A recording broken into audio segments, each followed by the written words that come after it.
Hi, this is a quick video to explain the lesson for the notes sheet 8-4. The notes sheet 8-4 is just an introduction to this formula right here, which is how to find the height of a projectile with respect to time. So this is the formula. It's negative 16t squared plus v sub 0 t plus s sub 0. Well, h of t is just the height as a function of time. Time is the time in seconds. V sub 0 is your initial velocity with feet per second, and s sub 0 is your initial height in feet. So negative 16 is coming from your acceleration due to gravity. We will provide this formula for you, or this equation, and you will fill in the blanks for v sub 0 and s sub 0. So don't worry about memorizing that. So here's our first example. It says a ball is thrown up from the top of a cliff 250 feet high with an initial velocity of 48 feet per second.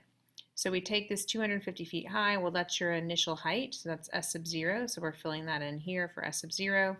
And then of course 48 feet per second is our initial velocity, which it says right in the problem, so we're substituting in 48 for v sub 0. If we were to sketch the graph, well, your vertical axis should be your height in terms of feet, and then your horizontal axis should represent your time in seconds. So you can just make, 1, 2, 3, 4, 5. You don't know how many seconds it's going to take, so we need to plug that into our calculator perhaps and look at the table to help us out. So here's just a little side note for you.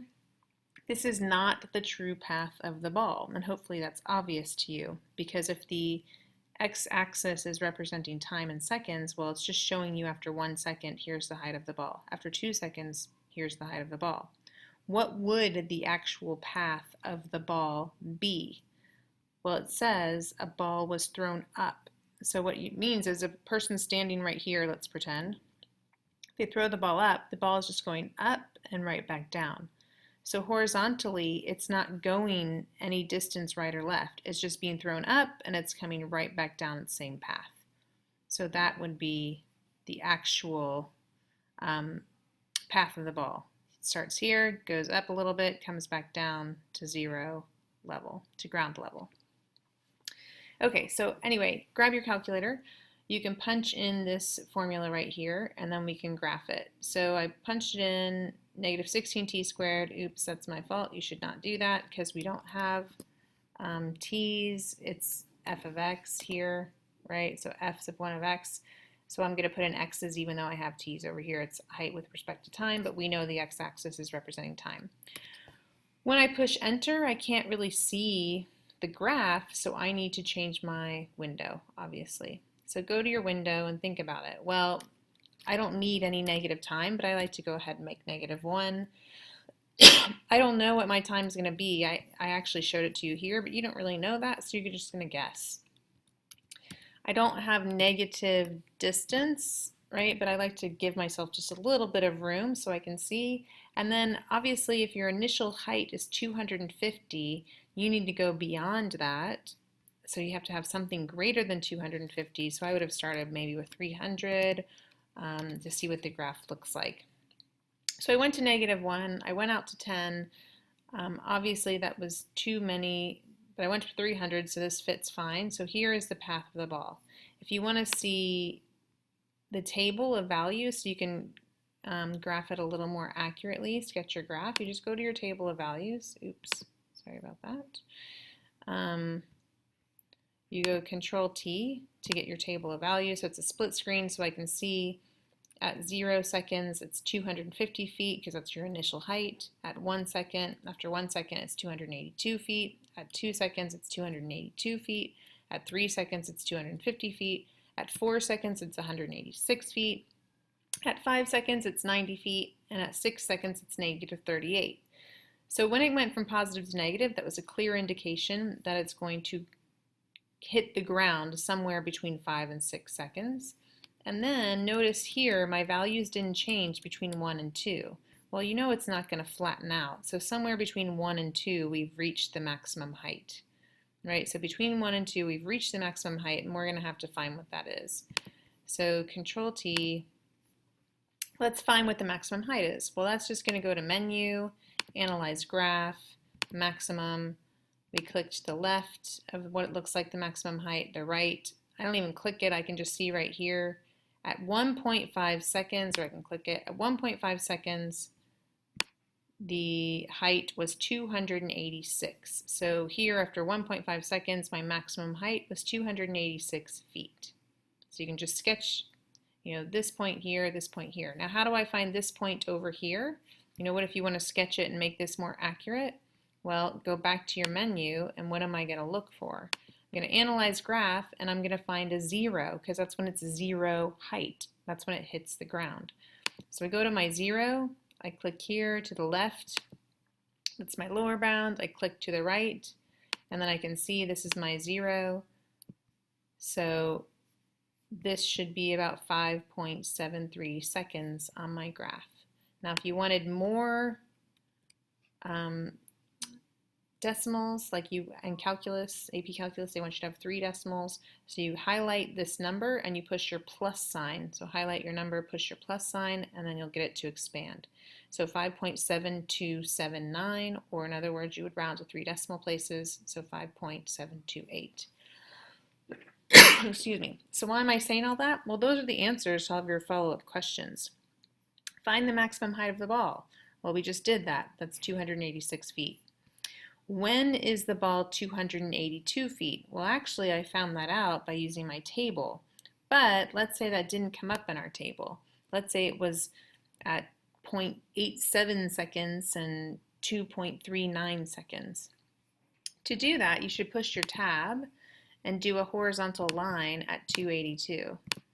Right, so you do your horizontal line at 282, and I'm looking for the intersections between these two graphs.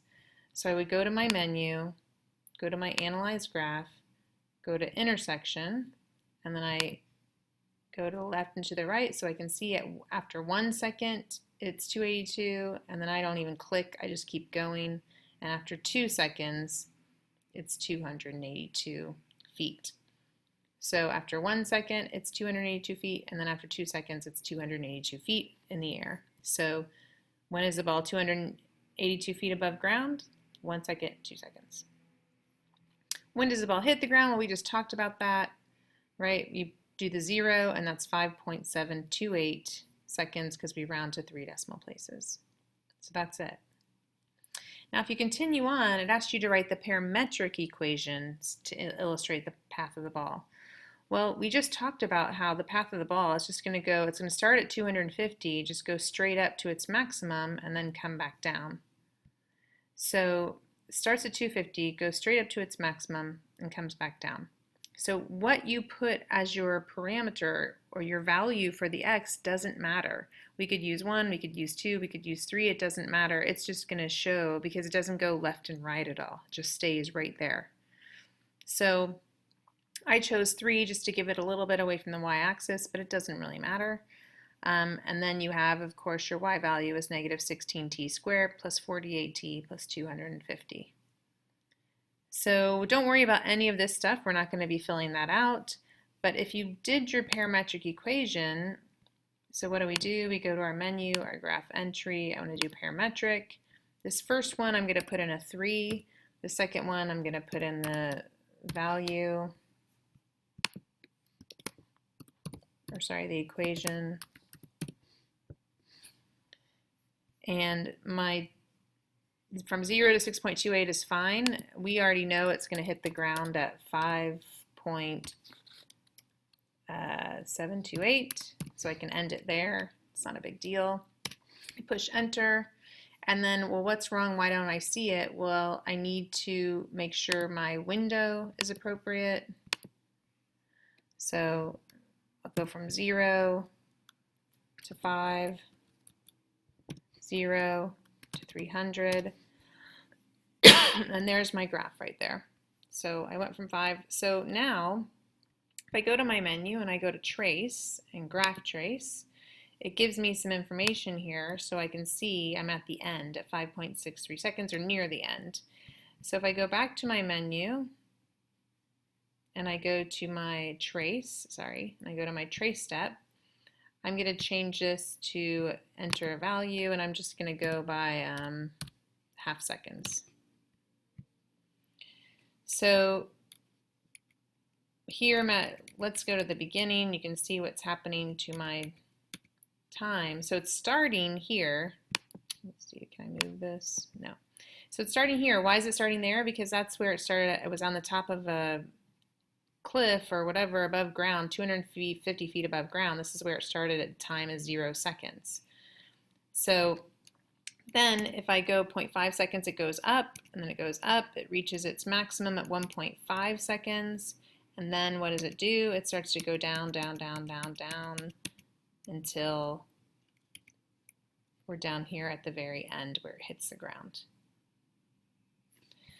So we wouldn't worry so much about this type of graph. It's just to show you the path of the ball. It's just going straight up and then back down to the ground.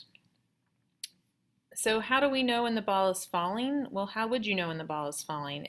If the y value is increasing, then the ball is actually going up. So it starts to fall when it changes, the y value changes from increasing to decreasing. What is the maximum height? Well, it's 286 feet. We've already done that. When does the ball hit the ground? Between 5.7 and 5.8 seconds. So there you have it.